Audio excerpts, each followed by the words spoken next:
السلام عليكم ورحمة الله. وعليكم السلام ورحمة الله وبركاته. الحمد لله والصلاة والسلام على رسول الله وعلى آله وصحبه أجمعين.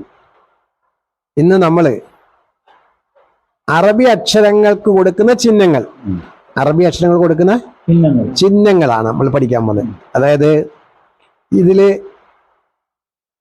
ഫത്ഹ്, കസ്ർ, ലമ്മ്, സുക്കൂൻ, പിന്നെ രണ്ട് ഫത്ഹ് അല്ലേ?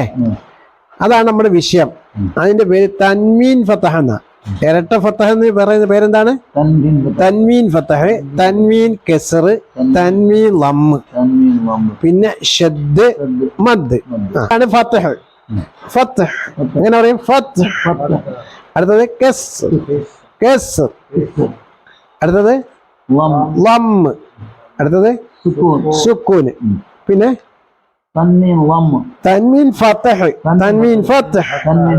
അടുത്തത് തൻവീൻ കസ്ർ, തൻവീൻ ലമ്മ്, പിന്നെ ഷദ്, മദ്. അപ്പൊ ഇതിന്റെയൊക്കെ മനസ്സിലായില്ലേ? ഇതിന്റെ ഉച്ചാരണ രീതി നമ്മൾ കുറെ പഠിച്ചിട്ടുണ്ട്. എങ്കിലും നമുക്കൊന്നുകൂടെ പറയാം. ഫത്ഹ്, ഫത്ഹ് എന്ന് പറയുന്നത് എന്താണ്? ഫത്ഹ് എന്ന് പറഞ്ഞാൽ അകാരം. ഫത്ഹ് എന്ന് പറഞ്ഞാൽ ബാഇന് ഫത്ഹ് ഇട്ട ബ. ഇനി ബാഇന് കസ്ർ ഇട്ടാൽ എന്തായും? കസ്ർ. കസ്ർ ഇട്ടാൽ എന്താ പറയും? ബി. അപ്പൊ ബ, ബി. ലം ഇട്ടാലോ? ബു അല്ലേ? അടുത്ത സുക്കൂനാണ്. സുക്കൂൻ എന്ന് പറയാൻ വിരാമം എന്ന് പറയും. വിരാമം എന്ന് പറയുന്നത് എന്താണ്? ഉദാഹരണം പറഞ്ഞത് അവസാനിപ്പിക്കുന്നത്. ബിസ്മില്ലാഹിർ റഹ്മാനിർ റഹീം.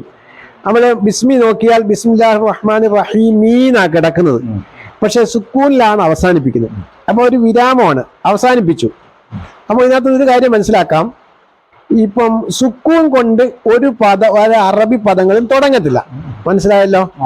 ഫത്ഹ് കൊണ്ട് തുടങ്ങും, കസ്ർ കൊണ്ട് തുടങ്ങും, ലമ്മ കൊണ്ട് തുടങ്ങും. മനസ്സിലായില്ല? ഇനി അടുത്തതാണ് തൻവീൻ ഫത്ഹ്. അല്ല, മലയാളത്തിൽ പറഞ്ഞ ഇരട്ട ഫത്ഹ് അല്ലേ? ഇരട്ട ഫത്ഹ്. ഈ രണ്ട് ഫത്ഹിനകത്ത് ഒരു നൂനുണ്ട്. അത് ഉച്ചാരണത്തിലേ വരത്തുള്ളൂ, എഴുത്തിൽ കാണുമോ? ഉദാഹരണം പറഞ്ഞ ബാഇന് ഫത്ഹ് ഇട്ട ബ എന്ന് പറഞ്ഞു. രണ്ട് ഫത്ഹ് ഇട്ടാലോ? ബൻ. കണ്ടോ? ഒരു നൂന് വന്നാണ്ടോ ഉച്ചാരണത്തിന്? ബായിന് കസറിട്ട ബി, രണ്ട് കസറിട്ടാൽ ബിൻ. ബായിന് ലമ്മിട്ട ബു, രണ്ട് ലമ്മിട്ടാലോ? ബുൻ അല്ലേ? അതിന് അടുത്തത് ഷദ്ദാണ്. ഷദ് എന്തിനാ വരുന്നത്?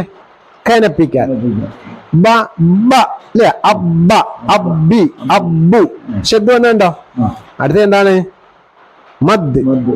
മദ് എന്ന് പറയാൻ സാധാരണ നീട്ടുന്ന മദല്ല, ഇച്ചിരി ഓവർ മദ്ദാണത്. ഓനെ നീട്ടണം. അങ്ങനെയാണ് ആ മദ് കൊടുക്കുന്നത്. കണ്ടോ? അത് ഖുർആനിലൊക്കെ നമുക്ക് കാണാം. അത് നിർബന്ധമായ മദ്ദുണ്ട്, സുന്നത്തായ മദ്ദുണ്ട്, ജായിസായ മദ്ദുണ്ട്. പിന്നെ മൂന്ന് രീതിയിലും എന്ത് വരും? മദ്ദുകൾ വരും. ഇൻഷാ അല്ലാഹ് അതിനെക്കുറിച്ച് നമുക്ക് വിശദമായി പഠിക്കാം.